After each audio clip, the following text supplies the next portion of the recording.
Είναι 1996, έχεις κάνει τα κουμάντα σου, έχεις φτιάξει το στυλάκι σου, αλλά σου λείπει κάτι. Είναι η αίσθηση της εξουσίας και η συμμετοχή στα κοινά. Αυτά τα κενά έρχεται να στα καλύψει το 15 μελές.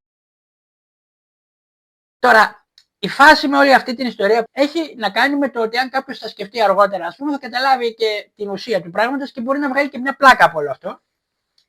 Η φάση είναι ότι γινόταν πιο πολύ, διότι έπρεπε με κάποιο τρόπο να εκπαιδευτούν, ας πούμε, τα παιδιά στις διαδικασίες. Αυτό ήταν μέρος της εκπαιδευτικής διαδικασίας τελικά.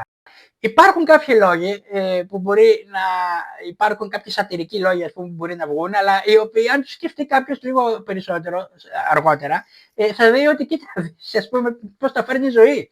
Τώρα, ένας λόγος, ας πούμε, οι λόγοι 2, 3 και 4 έχουν πραγματικά, ας πούμε, μια ουσία και ένα γέλιο. Ο πρώτος λόγος παρόλα αυτά είναι όντως, ας πούμε, η εκπαίδευσή τους, ότι έπρεπε να δουν τις διαδικασίες. Υπήρχε όντως όλη η διαδικασία μια αναπαράσταση, ένα παραβάνι που τα βάζαμε εκεί πέρα. Είχαμε ένα κουτί που ήταν η κάλπη, όντως τα ψηφοδέλτια μαζεύανε, ήταν μυστικά, ήταν μυστική η ψηφοφορία, υπήρχαν ψηφοφόροι υποψήφοι. Όλη η διαδικασία που αργότερα θα καλούνταν να εκτελέσουν, ας πούμε, κανονικά. Δηλαδή θα ψηφίσουν σε εθνικές εκλογές σιγά-σιγά. Θα μεγαλώναν τα παιδιά. Τώρα, αν το σκεφτεί όμως κανείς και λίγο πιο χιουμοριστικά, ήταν και ένας τρόπος να σε προετοιμάσει το σύστημα, ώστε να σου δώσει να καταλάβεις ότι μεγάλα δεν έχει καμία τύχη. Γιατί αυτοί τελικά που θα εκλεγόταν στο 15 μελές θα ήταν αυτοί οι οποίοι ήταν μια μικρή εικόνα του τι συμβαίνει και στην κανονική ζωή αργότερα. Δηλαδή θα ήταν ή ωραία ή ο ωραίος του σχολείου, οι οποίοι ξέρω εγώ, για κάποιο λόγο, επειδή οι υπόλοιποι θέλαν να τους καλοπιάνουν, πήγαιναν και τους ψηφίζαν, ή ο δημοφιλής ή η δημοφιλής, ας πούμε, που ήταν συνήθως και το ίδιο άτομο, οι οποίοι θα μπορούσαν να είναι σήμερα, ας πούμε, σαν κάποιοι influencers και κάτι διάσημοι, οι οποίοι δεν έχουν καμία σχέση με όλα αυτά και δεν έχουν ιδέα του πώς να διοικήσουν τίποτα, το παραμικρό, όχι ολόκληρο, ας πούμε, έθνος.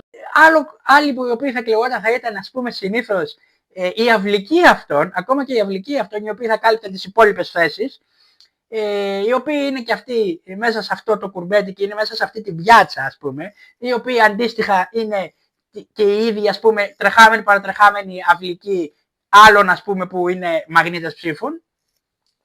Και υπήρχαν και αυτοί που εκλεγόταν συνήθως, ήταν και οι γη των καθηγητών, οι γη των εκπαιδευτικών, οι οποίοι, ας πούμε, κάτι σαν το σημερινό, που βγαίνει ένας πολιτικός, ας πούμε, ο βουλευτής, και μετά από κάποια χρόνια εκλέγεται και ο γιος του, ας πούμε, ή η κόρη του. Επειδή απλά είναι γιος του και κόρη του. Δεν είναι δηλαδή ότι έχει κριθεί σε κάτι κι αυτός. Αν ο μπαμπάς κρίθηκε, βγήκε, η μαμά, ξέρω εγώ, κρίθηκε, βγήκε, απέτυχε μετά, δεν ξαναβγήκε. Ο άλλος, τέλος πάντων. Ένας άλλος λόγος τώρα, ας πούμε, που μπορεί να βγάλει λίγο γέλιο, είναι γιατί πάλι το σύστημα ήθελε με κάποιο τρόπο να σε προετοιμάσει, αλλά να εκπαιδεύσει πια τώρα εσένα που έχεις εκλεγεί. Διότι εσύ, για να εκλεγείς, τι έπρεπε να κάνεις? Έπρεπε να κάνεις μια ψηφοθερία, έπρεπε να ακολουθήσεις μια διαδικασία. Να πας δεξιά και αριστερά και να πεις ψηφίστε με. Έπρεπε να εκπαιδευτείς. Πώς θα πεις τα ψέματα? Θα έπρεπε να πας να πεις, ξέρω εγώ, ψηφίστε με και κάθε εβδομάδα θα πηγαίνουμε εκδρομή. Ή έπρεπε να πεις, ξέρω εγώ, ψηφίστε με και θα ζητήσω να μας αγοράσουν μπάλες καινούργιες. Λέω τώρα κάτι.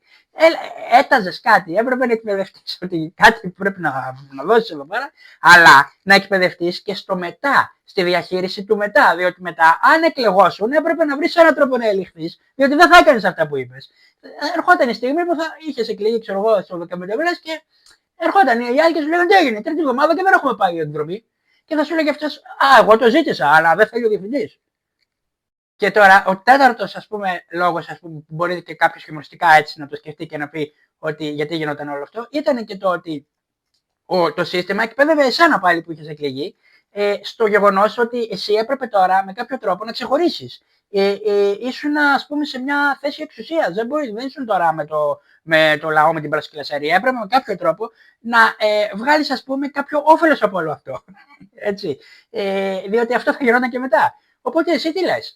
Έρχονται αυτοί όλοι οι 15 μελές, δεν κάνανε κάτι τελικά. Αυτά πηγαίνανε με ένα ύφος και λέγανε στον καθηγητή, έχει συνεδρία στο 15 μελές, δεν θα έρθουν στο μάθημα. Αλλά αυτό για σένα ήταν κάποιο benefit εκείνη τη στιγμή. Μαζευόταν λοιπόν όλοι αυτοί και καθόταν στην αυλή του σχολείου και λέγανε, Άρχεται η συνεδρίαση. Μετά και όταν λίγο, εντάξει, έληξε η συνεδρίαση. Χάσαν το μάθημα, κερδίσανε κάτι, οπότε εντάξει, εκπαιδεύτηκαν. Να ξέρετε τώρα.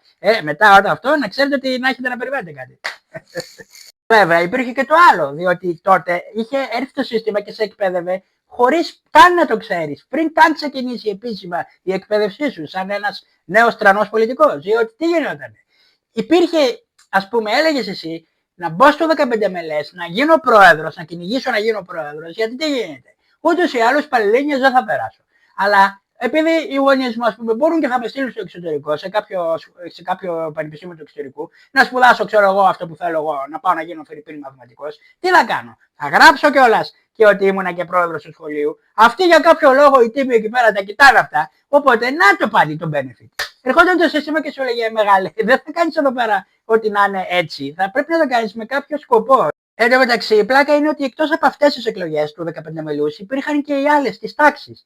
Υπήρχαν δηλαδή και δεύτερες εκλογές που ήσουν πρόεδρος της τάξης. Αυτό ήταν το πενταμελές. Ήταν κάτι σαν τις νομαρχιακές. Είσαι ή δήμαρχος μπορεί να είσαι, αλλά και νομάρχης. Άρα, δηλαδή, τι ερχόταν και γινόταν πάλι εδώ πέρα. Πάλι εκπαίδευση, διότι σου έλεγε. Κοίταξε να δεις, έλεγε ο άλλος. Να κατεβώ στο 15 μελές, αλλά να κατεβώ και στην τάξη. Να είμαι πρόεδρος της τάξης, να είμαι και, ξέρω εγώ, αντιπρόεδρος στο 15 μελές. Γιατί? Άντε, πες, γίνεται μια στραβή, βρε αδερφέ. Έρχονται και λένε ξανά εκλογές στην Οφία.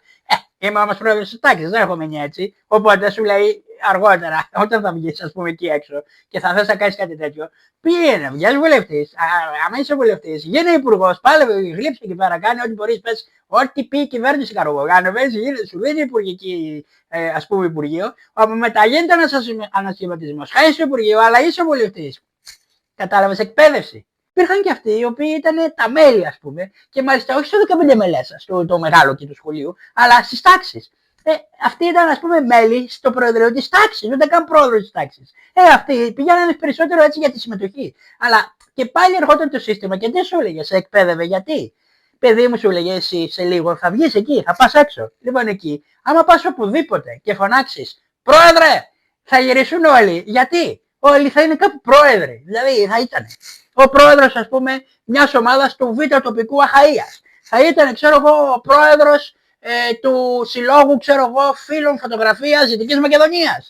Και ούτω καθεξής. Όλοι θα ήταν κάπου πρόεδροι. Σκέψου ότι υπήρχαν και άλλοι που θα ήταν αντιπρόεδροι, γραμματείς και μέλη, που σημαίνει ότι για κάποιο λόγο εδώ πέρα μας αρέσουν οι τίτλοι. Δηλαδή, δεν ξέρω, τότε παλιότερα κάναν τόση παρέα με τη Μεγάλη Βρετανία που τους αρέσουν και αυτούς οι τίτλοι και Σερ, Κόμις και Δούκας και φαίνεται αρέσουν οι τίτλοι. Πρέπει, παιδί μου, να βγεις έξω και να έχεις ένα τίτλο. Μπες εδώ, πενταμελές στο μέλος, να έχεις κάπως να σταθείς. Θα μπορούσες να πας μετά δηλαδή έτσι σε κάποιο γκαλά, σε κάποιο κάλεσμα του σχολείου και να παρουσιαστείς ευπρεπώς με τον τίτλο σου. Παρακαλώ, το μέλος του πενταμελούς της τάξης. Συγγνώμη παρακαλώ, λίγα κρακεράκια και λίγο χυμό μάγκο. Μπορεί να έχεις βρεθεί σε κάνα χορό εκεί πέρα, σε καμιά μάζοξη, ας πούμε, τέλος πάντων του σχολείου και να είχαν έρθει και γονείς. Οι οποίοι για κάποιο λόγο, κάποιο γονείς, δεν ξέρω από ποιο πλανήτη μπορεί να είχαν κατέβει. Και περηφανευόταν κιόλας, κοκορευόταν. Λες και είχε γίνει κάτι, ας πούμε. Και λέγανε, εμένα εδώ στο σχολείο η κόρη μου είναι πρόεδρος. Και έλεγε ο άλλος, ξέρω εγώ, ο γιος μου εδώ πέρα είναι στο 15 μελές. Ελέγχει. Για ποιος πρόεδρος, Πέρα την πλάκα, εντάξει, εν πάση περιπτώσει είχε πολύ ας πούμε ουσία και πλάκα γενικότερα όλο αυτό, ήταν ωραίες εμπειρίες. Αν τώρα υπάρχει κάτι το οποίο έχουμε ξεχάσει ή κάτι το οποίο θεωρείτε και εσείς ότι μπορεί να κάνουμε λίγη πλάκα πάνω σε αυτό, με το πώς γινόταν τότε τα πράγματα, ας πούμε, γράψτε στα σχόλια, κάντε και την εγγραφή σας στο κανάλι, διότι έρχονται και τα επόμενα επεισόδια και νομίζω ότι και το κομμάτι, ας πούμε, 15 μελές εκλογές και λοιπά σχολικές το καλύψαμε. Σας ευχαριστώ, άντε γεια.